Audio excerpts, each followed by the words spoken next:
de géographie. Mais aujourd'hui, Dieu m'a permis d'être au pied de la tour Eiffel et aussi de visiter les parages. C'est la grâce que le Seigneur m'a offert aujourd'hui qui peut aussi t'accorder où que tu sois. Parce que Dieu est bon, il faut que tu puisses espérer. La Bible dit, Christ à moi, l'espérance de la gloire.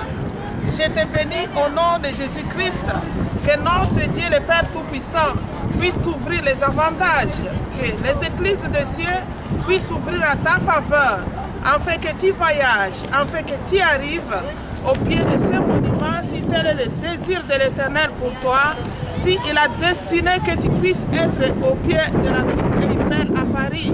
Si le Seigneur ne te permettait pas, sois en paix, parce que Jésus-Christ ressuscité d'entre les morts a proclamé 3 fois la paix soit avec vous. La première chose que tout chrétien doit avoir dans sa vie, c'est la paix de Dieu. La paix d'avoir donné sa vie à Jésus-Christ. La paix d'une âme repentie. La paix d'une âme rachetée qui honore l'Éternel par sa vie de sainteté. Il est écrit dans la Bible, vous serez saints comme moi, l'Éternel votre Dieu, je suis saint. Donc c'est cela qui compte en premier lieu, la sanctification. La Bible dit, sans la sanctification, nul ne verra le Seigneur. Ma prière est que tu aies la paix de Dieu dans ta vie, où que tu sois. C'est la première chose. Maintenant, si Dieu t'ouvre les avantages pour visiter le monde, l'Éternel peut permettre aussi que de telles choses puissent être imprimées à travers ton passage dans le monde. Dans chaque pays, il y a un monument particulier qui distingue un pays de l'autre. À Bruxelles, en Belgique, il y a l'Atomium. À Paris, c'est la tour Eiffel. Et dans chaque pays, vous allez trouver quelque chose de particulier. Je salue la présence de mon cousin, de mon frère, lui, Wanango Kershan, qui vient avec moi d'un côté de Mahagi, Ituri. Vraiment, quand je descendais du bus à Paris Gallieni, il a dit, ça fait 28 ans qu'on ne s'est pas vu. Et ça m'a impressionné comme tout, parce que franchement, j'avais même oublié combien d'années on s'était vu. C'est alors lui qui a commencé à rappeler tous les parcours qu'on a fait ensemble. Même aujourd'hui, il venait de dire combien on a passé de bons moments dans les milieux là. Et il raconte le parcours de sa vie au secondaire, jusqu'à ce qu'il est arrivé à Kinshasa, et le Seigneur a permis que nous puissions encore nous retrouver ici après si longtemps.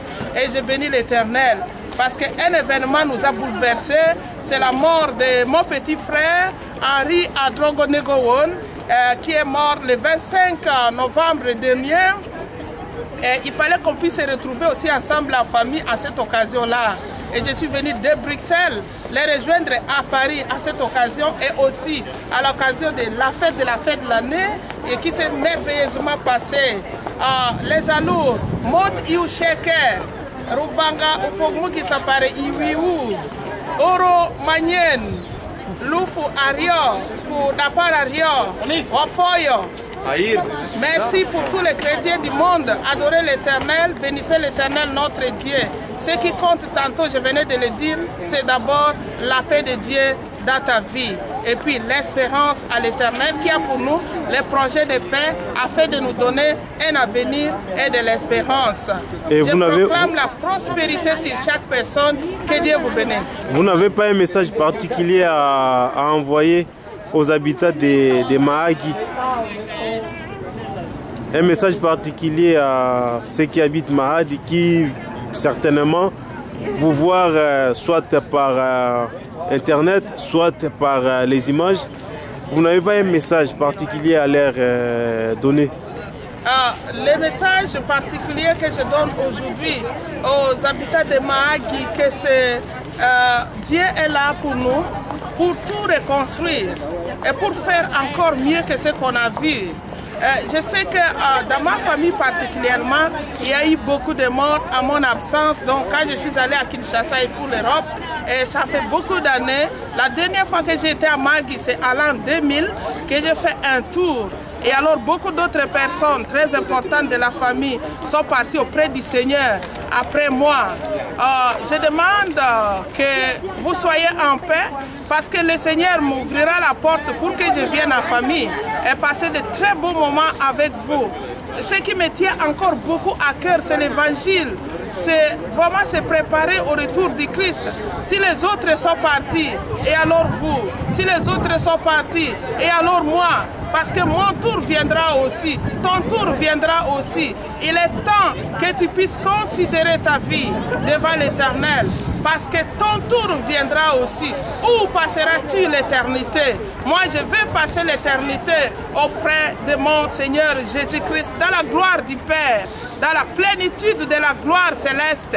Et toi, où passeras-tu l'éternité? Il est temps que tu puisses regarder ta vie, la considérer, laisser les péchés, donner ta vie à Jésus-Christ.